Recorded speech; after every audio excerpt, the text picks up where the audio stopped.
प्यारे बच्चों, मैं अहमद तंजीम MSI इंटर कॉलेज गोरखपुर से आज आपका माध्यमिक शिक्षा विभाग उत्तर प्रदेश की कक्षा 12 जीव विज्ञान की ऑनलाइन कक्षा में स्वागत करता हूं। बच्चों, ये आपका नया सत्र है और पिछले सत्र में यानी कक्षा 11 में आपने जीव विज्ञान में 5 यूनिट देखे थे, 5 इकाइयां देखी थी। यहाँ पे कक्षा 12 में भी हमको 5 इकाइयां देखना है, जिसमें इकाई नंबर 6, चूंकि 5 हम 11 में पढ़ चुके हैं, तो इकाई नंबर 6 जनन से रिलेटेड है, रिप्रोडक्शन से रिलेटेड है। इसमें हम जीवों में जनन देखेंगे, अलग अलग प्रकार के जनन देखेंगे कि किस प्रकार के जनन होते हैं, और साथ ही हम मानव में और पादपों में भी जनन की विधियां पढ़ेंगे। जब हम इकाई नंबर 7 यानी अगली यूनिट पे आएंगे तो उसमें हम आनुवंशिकी तथा विकास के बारे में पढ़ेंगे।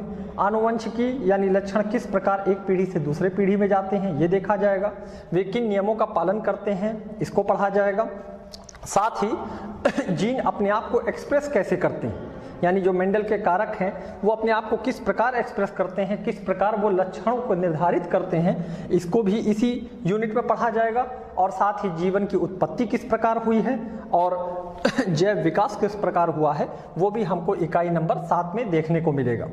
फिर जब हम इकाई नंबर 8 पर आएंगे तो इसमें मानव कल्याण में जीव विज्ञान यानी बायोलॉजी इन ह्यूमन वेलफेयर देखेंगे कि जीव विज्ञान किस प्रकार मानव मनुष्यों के लिए, मनुष्य जाति के लिए वरदान साबित होता है। इसमें हम कुछ बीमारियों को देखेंगे, उन बीमारियों के पॉजिटिव एजेंट यानी वो बीमारियां किससे हो रही हैं, इसको देखा जाएगा। और साथ ही कुछ ऐसे जीवाणु जिनसे जो हमें फायदा पहुंचाते हैं उनको भी देखा जाएगा, और भी कई अनेक टॉपिक इसमें आ जाएंगे। उसके बाद एक बड़ा ही इंपॉर्टेंट यूनिट हमारे सामने आएगा, इकाई 9 यूनिट 9 जैव प्रौद्योगिकी यानी बायोटेक्नोलॉजी। बायोटेक्नोलॉजी में हम ये देखेंगे कि किस प्रकार जीन में हेर फेर किया जाता है मानव के कल्याण के लिए, और उसकी प्रोसेस देखा जाएगा, साथ ही इसका उपयोग भी देखा जाएगा। और अंत में हमको पारिस्थितिकी यानी इकोलॉजी पढ़ना होगा। इकोलॉजी हमारे वातावरण से रिलेटेड है, हमारे चारों तरफ जो भी जैविक और अजैविक कंपोनेंट्स हैं, घटक हैं, उनको देखा जाएगा, वो आपस में किस प्रकार रिलेटेड हैं। और साथ ही पारिस्थितिकी से रिलेटेड कुछ और इम्पॉर्टेंट टॉपिक इस यूनिट में देखेंगे। बच्चों, आज के इस वीडियो में हम इकाई नंबर 6 यानी पहली इकाई जो जनन है उस पर बात करेंगे। तो आइए सबसे पहले बात करते हैं जनन के ऊपर, यानी इकाई नंबर 6 रिप्रोडक्शन।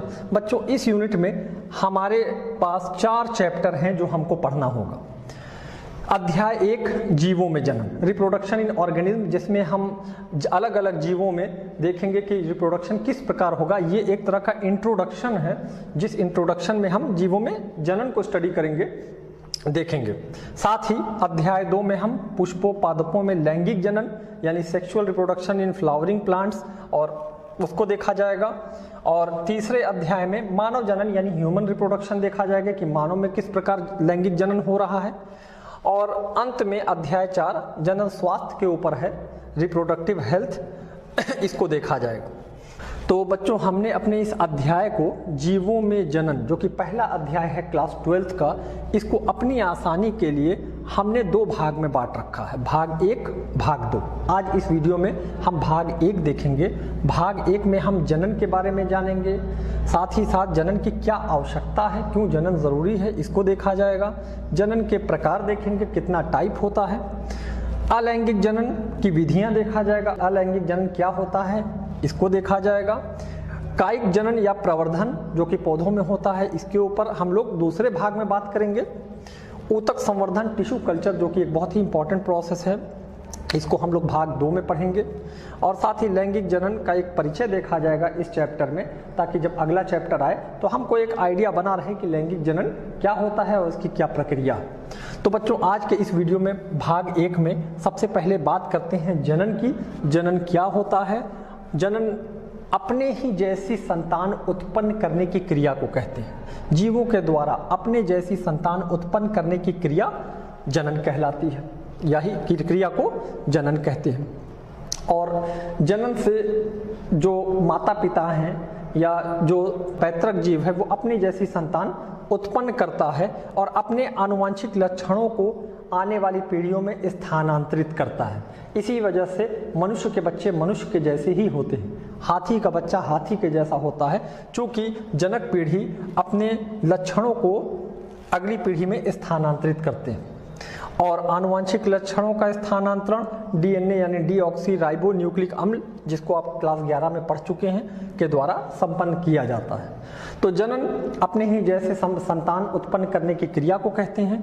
और ये जनन क्यों आवश्यक है, ये जनन अगर ना हो तो क्या होगा? जनन इसलिए आवश्यक है क्योंकि इससे जीवों की संख्या में वृद्धि होती है और उनकी पृथ्वी पर निरंतरता बनी रहती है, उनकी जाति बनी रहती है। आप खुद सोच लीजिए, अगर जनन ना हो तो क्या वो जाति पृथ्वी पर रहेगी? नहीं।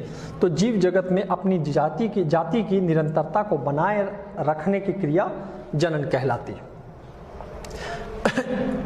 साथ ही जनन से जीवों में विभिन्नताएं उत्पन्न होती हैं जो जैव विकास का आधार है।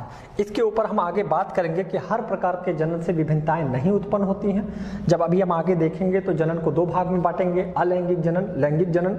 वहां हम देखेंगे कि लैंगिक जनन से विभिन्नताएं आएंगी और ये विभिन्नताएं जैव विकास का आधार बनती हैं और ये आने वाले समय में नई नई पीढ़ियों का विकास करती हैं। और विभिन्नताएं जीव की जाति को उत्तरजीविता प्रदान करती हैं।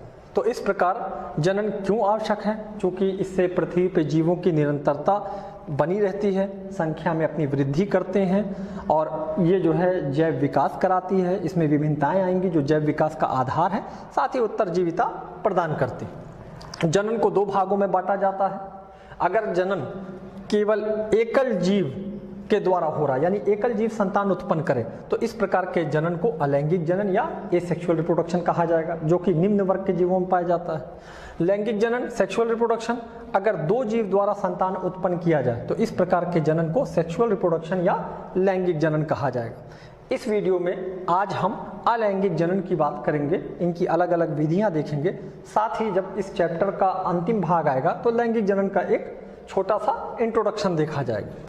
तो बच्चों, अगर अलैंगिक जनन की बात करें जिसमें एकल जीव संतान उत्पन्न कर रहा है, तो अलैंगिक जनन ऐसा जनन जिसके अंतर्गत केवल एकल जीव संतान उत्पन्न करता है, अलैंगिक जनन कहलाता है। यानी केवल एक जीव की ही जरूरत है और वो जीव संतान उत्पन्न कर रहा है। इस प्रकार के जनन में युग्मक का निर्माण नहीं होता है, कोई युग्मक नहीं बनेंगे, कोई फर्टिलाइजेशन नहीं होगा, युग्मनज नहीं बनेंगे, जाइगोट नहीं बनेंगे। संतान जीव पैतृक जीव के समान होता है, जो भी संतान बनेगी वो पूरी तरह से पैतृक जीव के समान होगी, इसीलिए संतान जीव को क्लोन कहा जाता है। तो ये शब्द हम लोग बार बार प्रयोग करेंगे और यह जनन निम्न वर्ग के जीवों में ही पाया जाता है। तो अब अगर हम अलैंगिक जनन की विधियों की बात करें तो अलैंगिक जनन निम्न प्रकार के जीवों में कई प्रकार से होता है। द्विखंडन, बाइनरी फिशन, दो फिशन टूट जाना, यानी जब एक पैतृक जीव विखंडित होकर के दो जीवों में टूट जाए तो इस प्रकार के जनन को द्विखंडन कहा जाएगा। एक कोशिकीय जीव का शरीर समसूत्री कोशिका विभाजन द्वारा, समसूत्री जिसमें गुणसूत्र की संख्या में परिवर्तन नहीं होगा, जो पैतृक में गुणसूत्र होंगे जितने उतने ही संतति में भी गुणसूत्र पाए जाएंगे। तो एक कोशिकीय जीव का शरीर समसूत्री कोशिका विभाजन के द्वारा दो संतति जीवों में खंडित हो जाता है। उदाहरण के तौर पर अमीबा, जनक अमीबा एक और इसके दो संतति। पैरामीशियम, जनक पैरामीशियम खंडित होने के बाद दो संतति। युगलिना एक और खंडित होने के बाद दो युगलिना।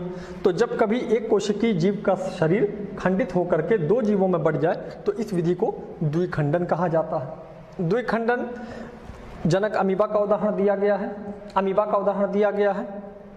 पैरामीशियम में जो द्विखंडन हो रहा है, इसमें जो काट हो रही है, जो सेल डिवाइड हो रहा है वो हॉरिजॉन्टल है यानी क्षैतिज। और यूग्लिना में जो द्विखंडन हो रहा है, इसमें जो काट बन रही है, जो सेल बट रहा है, ये अनुदैर्घ्य काट है यानी वर्टिकली डिवाइड कर रहा है और दो सेल का निर्माण हो रहा, दो कोशिका का निर्माण हो रहा। तो द्विखंडन में एक जीव, पैतृक जीव दो संतति जीवों में टूटता है और इस क्रिया को द्विखंडन कहा जाएगा। बहुत सारे जीवों में एक कोशिकीय जीव का शरीर टूट करके बहुत सारी कोशिकाओं का निर्माण करता है, बहुत सारे जीवों का निर्माण करता है और इस प्रकार के अलैंगिक जनन को बहुखंडन कहा जाएगा। एक कोशिकीय जीव का शरीर विभाजन के द्वारा 2 से अधिक संतति जीवों में खंडित हो जाता है। एक कोशिकीय जीव 2 से अधिक बहुत सारे जीवों में खंडित हो जाएगा और इस विधि को बहुखंडन कहा जाएगा। उदाहरण के लिए प्लाज्मोडियम। प्लाज्मोडियम जब इसका कीटाणु हमारे शरीर पे अटैक करता है, हमारे शरीर में जाता है, तो वहाँ जा कर के ये हमारे आरबीसी में घुसता है, लाल रुधिर कणिकाओं में, और वहाँ ये शाइज़ोंट का निर्माण करता है। शाइज़ोंट आरबीसी के अंदर यानी लाल रुधिर कणिकाओं के अंदर इसका केंद्रक डिवाइड करता है और संतति केंद्रिकाएं बनाता है बहुत सारी, जो बाद में खंड जाड़ू बन करके भित्ति को विखंडित करते हुए बाहर निकलती हैं और अन्य आरबीसी को यानी लाल रुधिर कणिकाओं को इन्फेक्ट करती हैं। खंड जाड़ू मीरोजॉइट्स यानी खंड जाड़ू के रूप में निकलती हैं। तो यहाँ पर हमने देखा कि एक जीव बहुत सारे जीव बना रहा है, तो इस प्रकार के अलैंगिक जनन को बहुखंडन कहा जाएगा। तीसरे प्रकार की विधि अलैंगिक जनन की है पुटी भवन या सिस्ट फॉर्मेशन, जो विषम परिस्थिति में कुछ जीव इस विधि का उपयोग करते हैं। जब कभी विषम परिस्थिति आएगी, सूखा पड़ जाएगा या बारिश या टेम्परेचर बहुत ज़्यादा होगा, तापमान बहुत अधिक होगा, या जीव के लिए कोई भी ऐसी स्थिति होगी जब वो जीवन के लिए अनुकूल नहीं है, तो ऐसे में विषम परिस्थिति में कुछ जीव अपने परिक्षेत्र में एक कठोर आवरण का निर्माण कर लेंगे, अपने चारों तरफ एक हार्ड वॉल बना लेंगे जिसे पुटी कहा जाएगा। जब कभी विषम परिस्थिति आई तो ऐसे जीव, कुछ जीव अपने चारों तरफ पुटी का निर्माण करेंगे, जो कि एक बहुत ही हार्ड वॉल है, बहुत ही कड़ी दीवार है, और इसके अंदर जो कोशिका है, केंद्रक है वो डिवाइड होगा और बहुत सारी संतति केंद्रिकाओं में डिवाइड होकर पड़ा रहेगा। और जब अनुकूल परिस्थितियां वापस आएंगी तो अनुकूल परिस्थितियों के पुनरागमन पर जीव बहुखंडन के द्वारा विभाजित हो जाएगा और विभाजित होकर के अनेक सूक्ष्म जीव बना लेगा। तो इस क्रिया को पुटी भवन या सिस्ट फॉर्मेशन कहा जाएगा। सिस्ट फॉर्मेशन और बहुखंडन में एक अंतर है। बहुखंडन की प्रक्रिया नॉर्मल कंडीशन में होती है, यानी कि नॉर्मल परिस्थिति में होगी, जबकि सिस्ट फॉर्मेशन यानी पुटी भवन की क्रिया एक विषम परिस्थिति में होगी। अगला प्रकार जिसको कहा जाता है मुकुलन, बडिंग। इस प्रकार में जो पैतृक जीव है उसके शरीर पर एक छोटा सा मुकुल बनेगा, मुकुल या कलिका बनेगी, बड बनेगी। देखिए मुकुल या कलिका या बड बन रही है और ये बड बढ़ती जाएगी और बढ़ने के बाद एक नए जीव का निर्माण करेगी। तो इस विधि को मुकुलन कहा जाता है। कुछ जीवों में पुनर्जनन की क्षमता वाली कोशिकाओं के द्वारा मुकुलन होता है। इन कोशिकाओं के द्वारा एक छोटी सी इसमें स्पेलिंग मिस्टेक है जिसको करेक्ट कर लिया जाए। पुनर्जनन, गलती हम इंसानों से ही होती है, इसको सुधार लिया जाए। तो कुछ जीवों में पुनर्जनन की क्षमता वाली कोशिकाओं के द्वारा मुकुलन होता है। इन कोशिकाओं के द्वारा जनक जीव में एक उभार विकसित होता है जिसे मुकुल या कलिका कहते हैं। उदाहरण के तौर पे हाइड्रा में एक छोटा सा मुकुल बनेगा। ये मुकुल या बड जब बड़ी होगी, थोड़ा सा डेवलप होगी, तो इसमें फिर स्पर्शक और मुख का निर्माण होगा और फिर नया हाइड्रा बन करके अलग हो जाएगा। इसी प्रकार यीस्ट में भी जो पैतृक कोशिका है उसमें एक मुकुल बनेगा और मुकुल डेवलप होकर के संतति यीस्ट का निर्माण करेगा। तो इस प्रकार की विधि को, अलैंगिक जनन की विधि को मुकुलन कहा जाता है। अगला जो प्रकार है जिसमें जीव खंडित होगा और हर खंड नए जीव का निर्माण करेगा, उसे खंडन या फ्रेगमेंटेशन कहा जाता है। उदाहरण के तौर पर स्पाइरोगायरा, पैतृक जीव का शरीर खंडित हुआ, कई खंडों में टूटा और हर खंड वृद्धि करके नए जीव का निर्माण कर रहा है। इस प्रकार के अलैंगिक जनन को खंडन या फ्रेगमेंटेशन कहा जाता है। इस विधि में जीव का शरीर छोटे छोटे टुकड़ों में खंडित हो जाता है और यह टुकड़े वृद्धि कर नए जीवों में विकसित हो जाते हैं। उदाहरण स्पाइरोगायरा, ये भी एक विधि है। अगला जो प्रकार है वो है बीजाणु जनन, स्पोरुलेशन। स्पोर किसे कहते हैं? स्पोर एक ऐसे स्पेशल स्ट्रक्चर्स हैं जो जनन के लिए, अलैंगिक जनन के लिए ही बनते हैं, उनसे नए जीवों का निर्माण होता है। तो कवक एवं साधारण पादप जैसे शैवाल विशेष अलैंगिक जनन संरचनाओं द्वारा जनन करते हैं। कैसी संरचना? अलैंगिक जनन संरचना। और ये वो संरचना है जो केवल अलैंगिक जनन के लिए ही बनी है और इनको बीजाणु या स्पोर कहा जाता है। इन अलैंगिक जनन संरचनाओं को बीजाणु कहा जाता है। बीजाणु के द्वारा जनन करने की विधि को बीजाणु जनन कहते हैं। और ये बीजाणु अलग अलग प्रकार के हैं, अलग अलग जीवों में अलग अलग प्रकार के हैं और अलग अलग नाम से जाने जाते हैं। अगर बीजाणु में गमन करने की क्षमता है, उसके अंदर कोई ऐसा ऑर्गन, कोई ऐसा ऑर्गन जैसे सीलिया या फ्लैजेला मौजूद है जिससे वो गमन कर सके, चल फिर सके, तो इस प्रकार के बीजाणु को चल बीजाणु कहा जाता है। उदाहरण के लिए क्लेमाइडोमोना, क्लेमाइडोमोना में चल बीजाणु। यहाँ पे आप देख रहे हैं इसके पास फ्लैजेला मौजूद है और इस फ्लैजेला से ये जो है गमन कर सकता है। ये सबसे सरल प्रकार के बीजाणु। अगर बीजाणु में गमन करने की क्षमता ना हो, गमन ना कर सके, उसके अंदर कोई ऐसा स्पेशल स्ट्रक्चर ना हो, तो उसको या तो एप्लानोस्पोर या हाइप्नोस्पोर या कोनिडिया या एकाइनेट और भी कई प्रकार हैं के बीजाणु कहा जाएगा। एप्लानोस्पोर, एप्लानोस्पोर इनके अंदर गमन की क्षमता नहीं है, इनमें किसी में भी गमन की क्षमता अब नहीं है। एप्लानोस्पोर इनका निर्माण कोशिका के भीतर होता है, यानी ये कोशिका के भीतर बन रहे हैं और इनके अंदर गमन की क्षमता नहीं है। ये भी कोशिका के भीतर बन रहे हैं परंतु इनके अंदर गमन की क्षमता है। तो जब कोशिका के भीतर बनेंगे और गमन की क्षमता इनके अंदर मौजूद नहीं है तो इनको एप्लानोस्पोर कहा जाएगा। उदाहरण के लिए स्पाइरोगाइरा। एप्लानोस्पोर ये भी एडवर्स कंडीशन यानी प्रतिकूल परिस्थितियों में बनते हैं, जब स्थितियां अनुकूल ना हो। और यही एप्लानोस्पोर अगर इनकी भित्ति मोटी हो जाए तो इनको हाइप्नोस्पोर कहा जाएगा। यह एप्लानोस्पोर की तरह ही होते हैं परंतु इनकी भित्ति बहुत मोटी होती है। यानी हाइप्नोस्पोर और एप्लानोस्पोर में ज्यादा अंतर नहीं है, ये भी कोशिका के अंदर बन रहे हैं, ये भी कोशिका के अंदर बन रहे हैं। इनके अंदर भी गमन की क्षमता नहीं है, इनके अंदर भी गमन की क्षमता नहीं है, परंतु इनकी भित्ति मोटी है और मोटी होने की वजह से इनको हाइप्नोस्पोर कहा जाएगा। एक और प्रकार का बीजाणु है जो कोशिका के बाहर बनता है, अंदर ना बन के बाहर बनता है, उसको कोनिडिया कहा जाता है। इन बीजाणुओं का निर्माण कोशिका के बाहर होता है, बाकी बीजाणुओं का निर्माण कोशिका के अंदर हो रहा था, बाहर हो रहा है। इनके अंदर गमन की क्षमता नहीं होती। तो जिनके अंदर गमन की क्षमता होगी वो चल बीजाणु, और गमन की क्षमता अगर नहीं है और कोशिका के अंदर निर्माण हो रहा है तो एप्लानोस्पोर, और एडवर्स कंडीशन में यानी प्रतिकूल परिस्थिति में निर्माण हो रहा है। और अगर इनकी दीवार भित्ति बहुत मोटी है तो ऐसे एप्लानोस्पोर को हाइप्नोस्पोर कहा जाएगा। और अगर इन बीजाणु का निर्माण कोशिका शरीर से बाहर हो रहा है तो इनको कोनिडिया कहा जाएगा। उदाहरण चल बीजाणु Chlamydomonas, aplanospore Spirogyra, hypnospore Ulothrix, conidia Penicillium. इनमें से एप्लानोस्पोर और हाइप्नोस्पोर ये प्रतिकूल परिस्थितियों में यानी जब एडवर्स कंडीशन होगा तब ये स्पोर बनते हैं। इसके अलावा और भी कई प्रकार के स्पोर हैं जैसे एकाइनेट्स।